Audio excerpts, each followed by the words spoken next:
Halo gengs, selamat datang di Zona Donghua Channel. Kali ini Mimin akan membahas spoiler Soulland 2. Buat kalian yang baru join, jangan lupa like, comment, dan subscribe, dan nyalakan notifikasinya agar kalian selalu update konten-konten terbaru dari Mimin tentunya. Oke, gak usah lama-lama, langsung aja kita ke spoiler ya. Let's go! Pria parubaya itu terhuyung mundur karena aura ini mengintimidasinya. Ia kehilangan keseimbangan dan jatuh begitu saja ke tanah.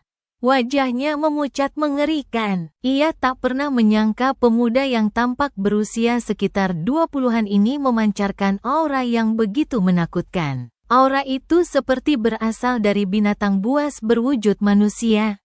Huo Yuhao menoleh ke arah Ning Tian, yang juga tampak ketakutan. Ia mengangguk ke arahnya dan berkata, "Ikuti saja apa yang kau katakan, dan suruh Dekan Chai menangani ini." "Terima kasih untuk hari ini, semuanya, aku permisi dulu."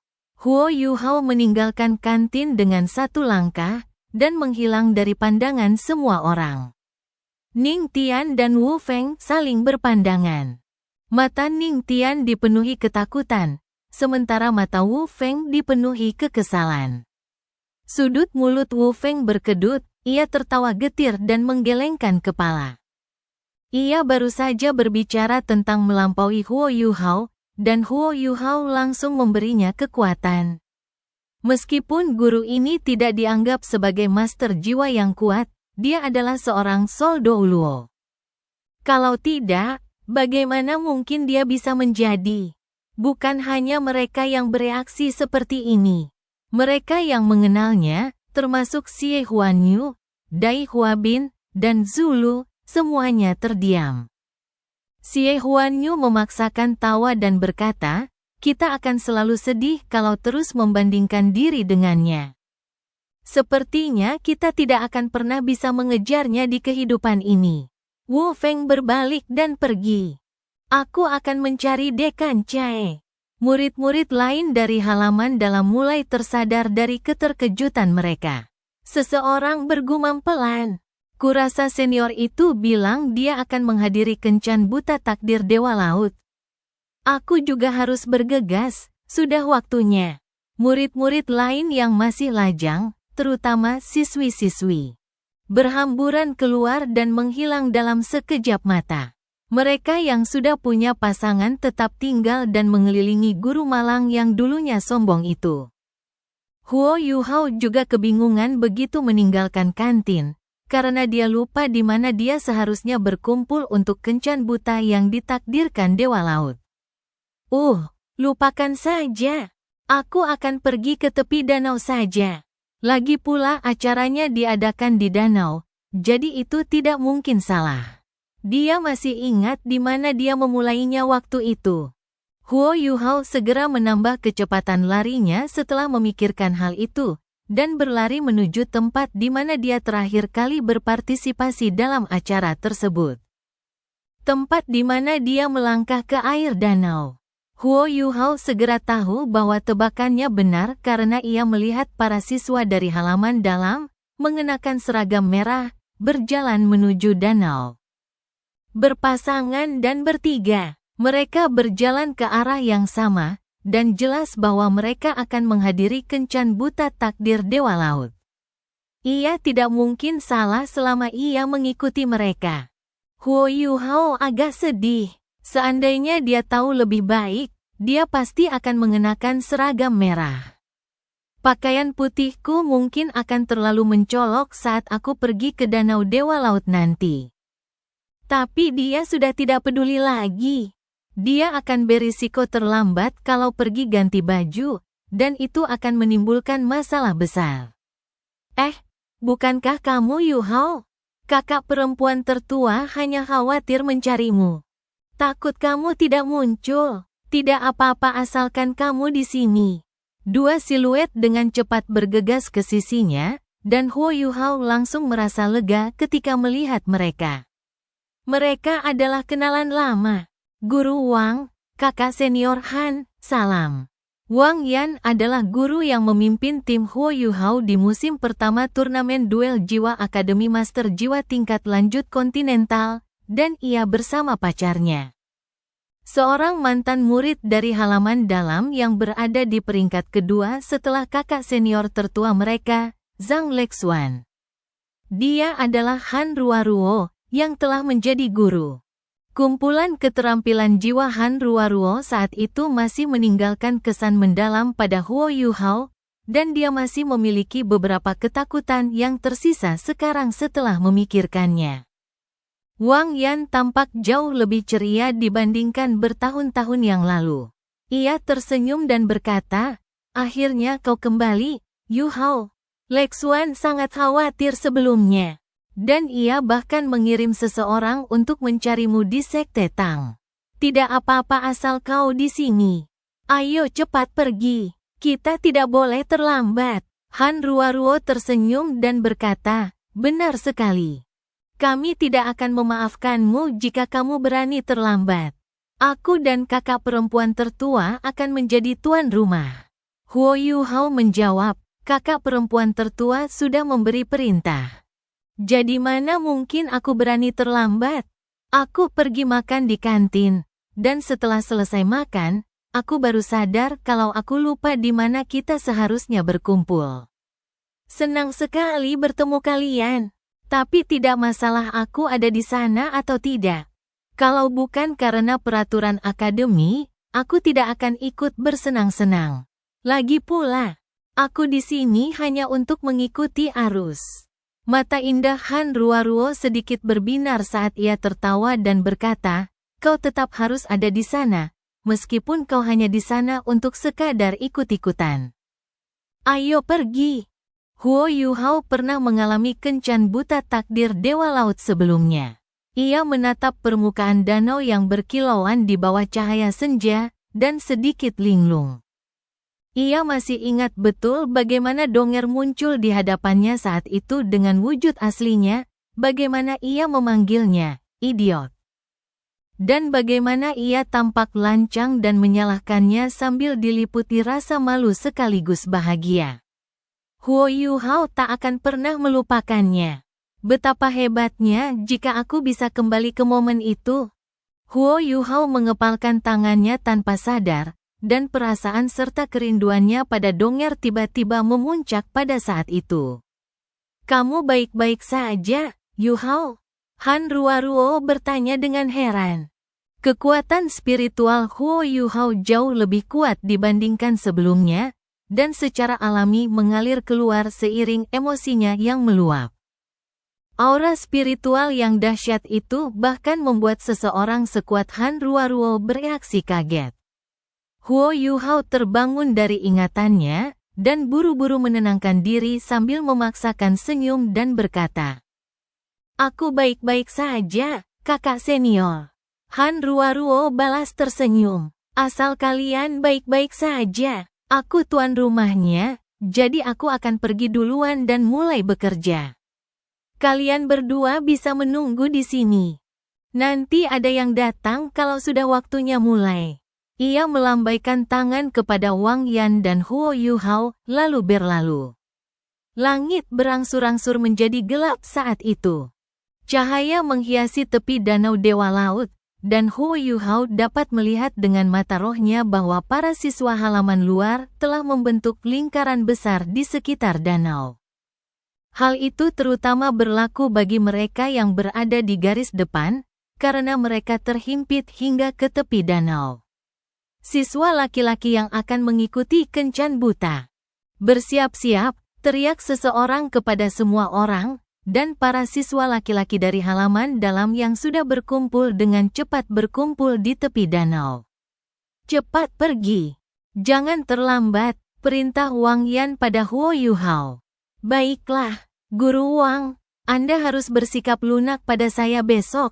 Anda juga sudah mengajari saya, dan jika saya tidak lulus ujian kelulusan, itu akan merugikan Anda, bukan?"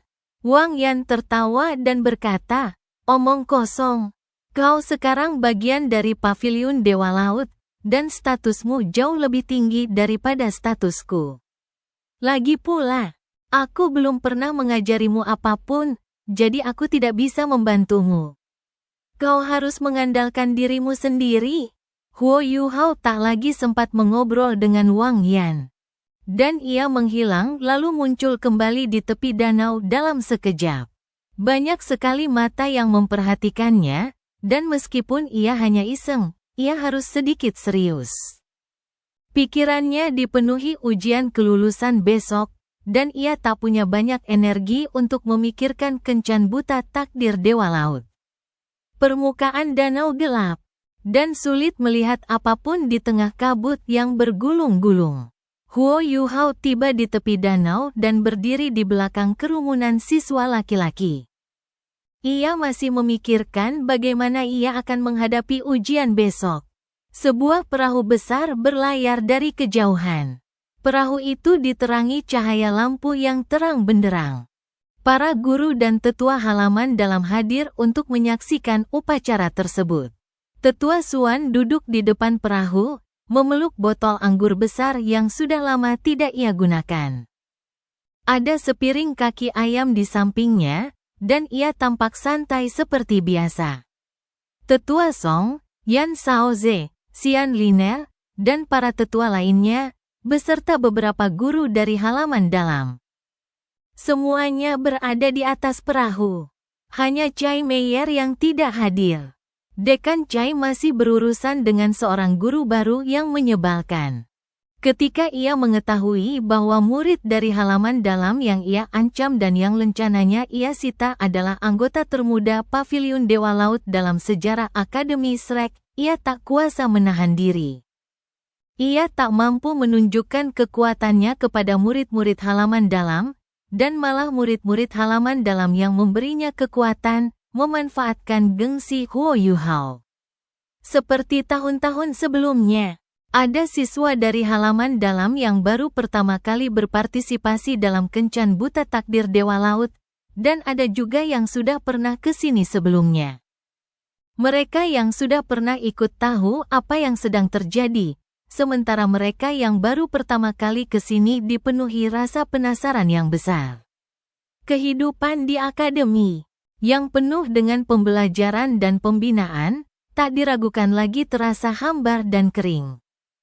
Kegiatan seperti ini bagi para siswa laki-laki dan perempuan muda merupakan kesempatan fantastis untuk menunjukkan kemampuan mereka, sekaligus peluang bagus untuk mendapatkan pasangan. Perahu besar itu tidak berlayar ke tepi danau, melainkan berhenti di tengah danau. Sinar-sinar memancar dari permukaan danau, dan cahaya beriak di udara sementara para siswa halaman luar yang hadir untuk menonton bersorak dan bertepuk tangan. Total ada 16 berkas cahaya, semuanya berwarna emas pucat. Ada seorang gadis bergaun putih panjang berdiri dengan tenang di atas setiap berkas cahaya, dan ke-16 gadis itu berpakaian dengan cara yang sama. Mereka mengenakan topi bambu berbentuk kerucut yang sama seperti sebelumnya di kepala mereka, dan kerudung putih sepanjang 3 kaki tersampir dan menutupi seluruh wajah mereka. Berdiri di bawah sinar redup pilar-pilar cahaya, mereka bagaikan peri-peri anggun di permukaan danau. Keindahan mereka yang luar biasa sungguh memikat mata. Cahaya di permukaan danau membangunkan Huo Yuhao dari lamunan. Ketika ia menatap peri-peri di permukaan danau, ia sedikit linglung dan merasa bulu kuduknya berdiri. Perubahan emosi itu membuat jantungnya berdebar kencang. Ya, sekalipun dia hanya di sini untuk sekadar ikut-ikutan. Bagaimana mungkin dia tetap tenang ketika dia sekali lagi menjadi bagian dari kencan buta takdir Dewa Laut? Semuanya hampir sama seperti saat pertama kali ia berpartisipasi. Saat itu, salah satu gadis di balik topi bambu kerucut itu adalah dongernya. Huo Yuhao merasa seperti sedang bermimpi saat menatap pemandangan di depannya, dan tak kuasa menahan emosinya. Ke-16 siswi itu berbaris rapi. Mereka menghadap ke tepi danau, berdiri diam di sana sementara para siswa laki-laki di tepi danau bersemangat untuk pergi. Para siswa halaman luar di tepi danau mungkin bahkan lebih bersemangat daripada siswa halaman dalam yang berpartisipasi, dan setiap sorakan dan tepuk tangan terdengar lebih meriah daripada sebelumnya. Tepat pada saat ini, dua sinar cahaya putih yang sedikit lebih kuat melesat ke udara, dan dua sosok lagi muncul. Mereka berdua sangat cantik. Yang di sebelah kiri mengenakan gaun putih yang berkibar. Han Ruaruo, ia berhasil berganti pakaian dan bahkan merias wajah selama waktu ini, dan bagaikan bunga teratai salju yang mekar di pegunungan es saat cahaya putih menyinarinya. Kakak perempuan tertua Huo Yuhao, Zhang Lexuan, tentu saja berada di sebelah kanannya. Sama seperti saat pertama kali berpartisipasi dalam kencan buta takdir Dewa Laut. Zhang Lexuan mengenakan gaun kuning panjang, bagaikan bunga tulip yang mekar dengan keindahan yang tak tertandingi. Para siswa di pelataran luar bersorak lebih riuh ketika kedua wanita cantik itu muncul. Pantai Pulau Dewa Laut memang agak jauh, tetapi suara mereka masih terdengar jelas. Cinta adalah topik keabadian, dan sesuatu yang paling dirindukan oleh para pemuda, baik pria maupun wanita. Para siswa pelataran luar masih muda, dan akademi sangat ketat terhadap mereka. Kerinduan mereka terpuaskan meskipun mereka hanya bisa menyaksikan acara ini. Ini adalah pertama kalinya kencan buta takdir Dewa Laut dibuka untuk ditonton oleh pelataran luar. Han Ruaruo meninggikan suaranya dan mulai berbicara. Pertemuan takdir di Danau Dewa Laut. Cinta hanya ditemukan dalam sekejap, seperti Shrek yang hidup selama 100 abad. Selamat datang semuanya. Di malam yang indah di tepi Danau Dewa Laut. Kencan buta takdir Dewa Laut tahunan akan segera dimulai. Saya tuan rumah malam ini. Dan saya mewakili diri saya dan kakak perempuan tertua saya untuk mendoakan semoga sukses bagi semua siswa dari halaman dalam yang berpartisipasi agar mereka dapat menemukan cinta yang mereka inginkan.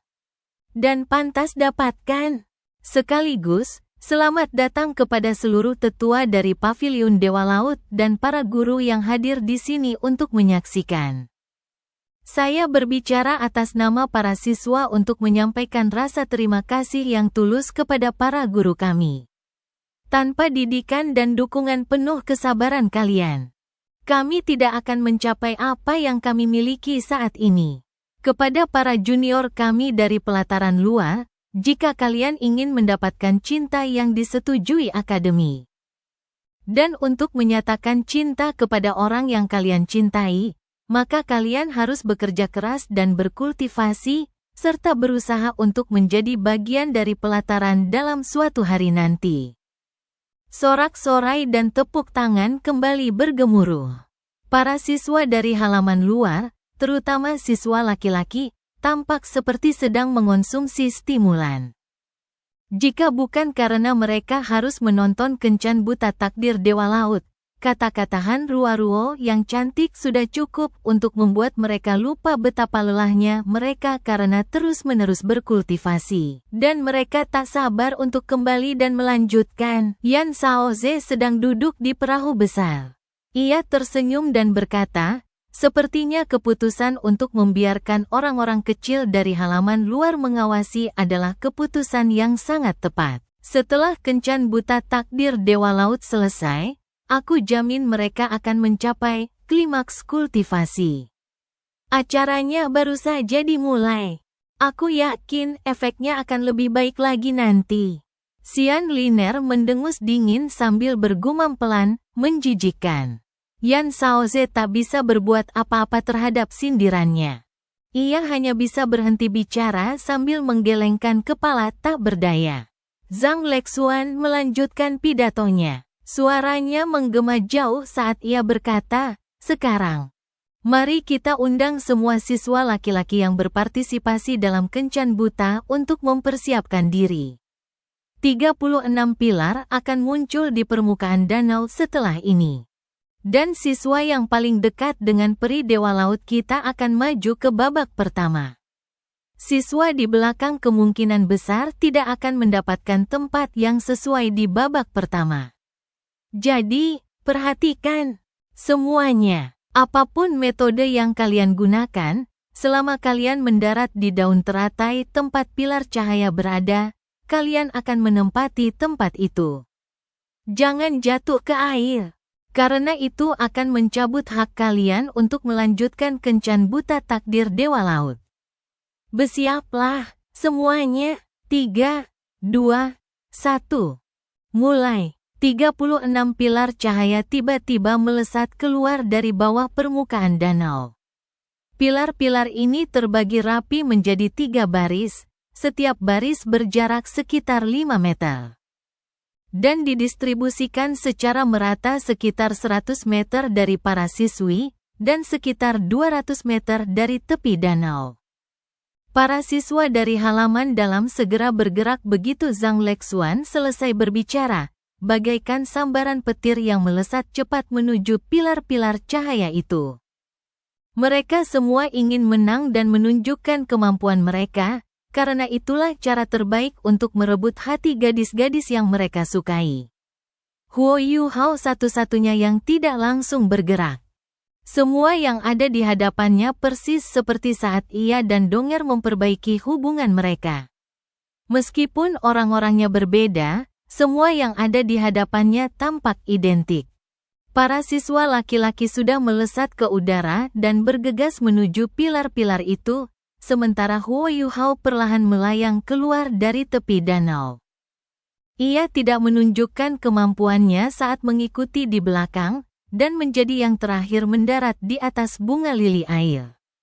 Namun, ia sama sekali tidak melepaskan jiwa bela dirinya. Bahkan menggunakan imitasi untuk mengubah pakaian putihnya menjadi merah. Ia tidak ingin menjadi pusat perhatian, karena ia hanya mengikuti arus. Yang harus ia lakukan hanyalah menjaga jarak. Semua siswa sudah berada di tempatnya. Para siswa yang mendapatkan posisi di baris pertama tampak sangat gembira dan tersenyum bahagia. Awalnya memang sulit, tetapi mereka beruntung karena telah menyelesaikan langkah pertama dengan baik. Merekalah satu-satunya yang menempati baris ini, dan itu berarti mereka dapat dilihat langsung oleh para perempuan muda. Kencan buta takdir Dewa Laut bukan hanya kesempatan untuk mengaku, tapi juga kesempatan untuk menunjukkan kekuatan dan kemampuan mereka. Siapa yang tidak ingin akademi memperhatikan dan memperhatikan mereka?